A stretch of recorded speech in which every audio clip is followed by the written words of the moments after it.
안녕하세요. 아이템 모바일 라이브 운영 중인 루이시스입니다. 우리나라 사용자들이 삼성 갤럭시의 가장 선호하는 기능 중 하나가 카메라죠. 앞선 개봉기에서도 잠시 말씀을 드렸지만 카메라 성능과 카메라 범퍼의 높이가 비례하는 요즘 아주 낮은 카메라 범퍼를 가진 갤럭시 F52 5G는 카메라 성능에서는 그리 큰 기대를 하기 힘들었는데요. 직접 테스트를 해보니까 그 작은 기대 역시도 부질없는 기대였던 것 같습니다.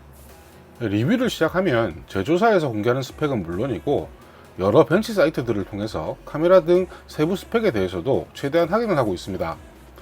그렇지만 갤럭시 F52 5G는 출시된 지 한 달이 훌쩍 지난 지금에서도 카메라에 대해서만큼은 제대로 된 스펙을 확인할 수 없는데요.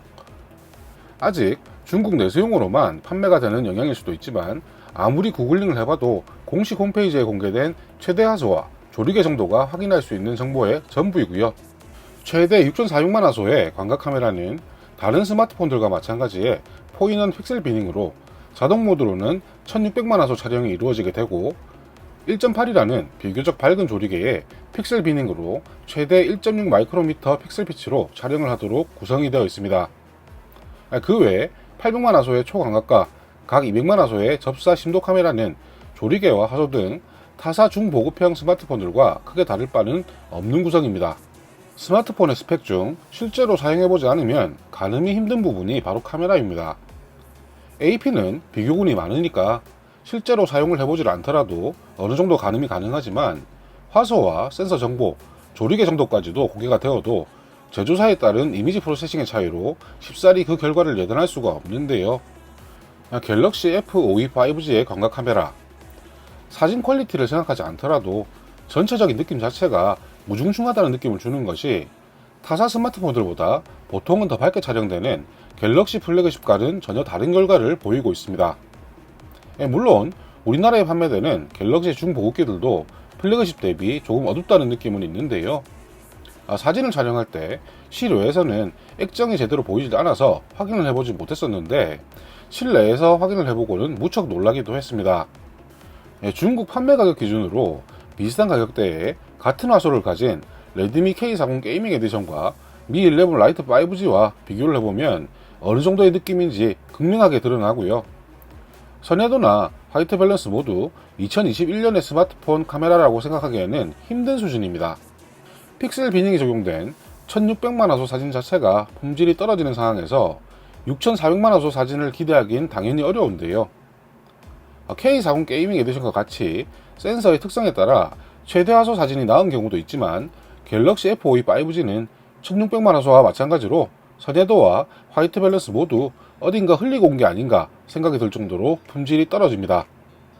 저가형 스마트폰의 경우에는 카메라 렌즈에 플라스틱을 사용하면서 원거리 사진의 경우 품질이 떨어지는 경우가 꽤 많습니다. 갤럭시 F52 5G도 지금 보시는 근거리 사진은 어느 정도 퀄리티가 확보되는 걸 봐서는 마찬가지가 아닐까 생각이 되는데요. 그렇다 하더라도 조금은 뿌연 느낌이 드는 것이 선회도를 딸릴 정도는 아니고 비슷한 가격의 타사 스마트폰들에 비해 명암 대비도 부족하다는 건 쉽게 확인이 가능합니다. 여러 장면을 촬영했지만 더 이상 보여드리는 건 시간 낭비일 뿐이라 생각이 되고요. 그나마 메인이라는 광각 카메라의 수준은 2021년 스마트폰 카메라가 아닌 5, 6년 전 샤오미 스마트폰들과 경쟁을 해야 하지 않을까 싶은 생각이 드네요. 카메라가 몇 개가 달려있던 스마트폰의 가격이 저렴해지면 저렴해질수록 메인인 광각 카메라 외에 다른 카메라의 성능은 더 떨어질 수밖에 없는 것이 현실입니다. 그나마 초광각은 광각과 같이 선회도를 따질 이유는 없지만 광각과 마찬가지로 사진이 조금 침침하다는 느낌이 드는 건 부정할 수 없고요. 그나마 비슷한 가격대의 타사 스마트폰들은 초광각도 그럭저럭 봐줄만한 사진이 나오는 데 반해 F52 5G는 화이트 밸런스가 무너진 건 물론이고 화질 자체도 비교하기엔 미안한 수준입니다. 광각과 초광각은 이미지 프로세싱도 허술하지만 하드웨어적인 한계가 뚜렷하게 보이는 것 같은데요. 망원 카메라가 없어서 심도 카메라와 이미지 프로세싱에만 의존하는 인물 모드 사진 역시도 몇 년 전 이미지 프로세싱이 적용된 게 아닌가 싶을 정도로 허술합니다. 이 정도면 성의가 없다고 봐도 무방한 수준이 아닐까 싶은데요. 이미 한 차례 카메라 관련 업데이트가 있었음에도 이런 수준이라면 출시 국가를 너무 무시한 게 아닌가 싶은 생각이 들 정도네요. 사진도 사진이지만 요즘은 간간히 동영상을 촬영하는 분들도 많으실 겁니다. 자, 그렇지만 스틸 사진 품질이 엉망인 상태에서 동영상 품질이 좋을 거라고 기대하기는 무리일 테고요. 화질도 문제지만 지금 일부러 오디오를 죽인 게 아닙니다.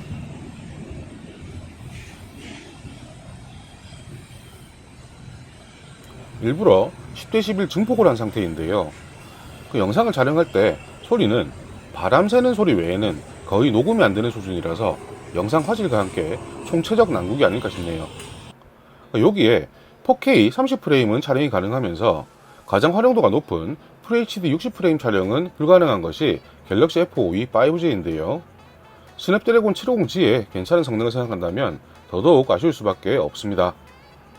사진은 물론이고 동영상까지 갤럭시 F52 5G의 카메라는 몇 년 전 샤오미 스마트폰들이 받던 평가 그대로 QR코드 리딩용으로나 사용을 하도록 탑재가 되었다고 보면 될 듯 합니다. 주가 사진 결과를 보고 저조도 테스트는 의미가 없다 싶어 포기를 해버렸고요.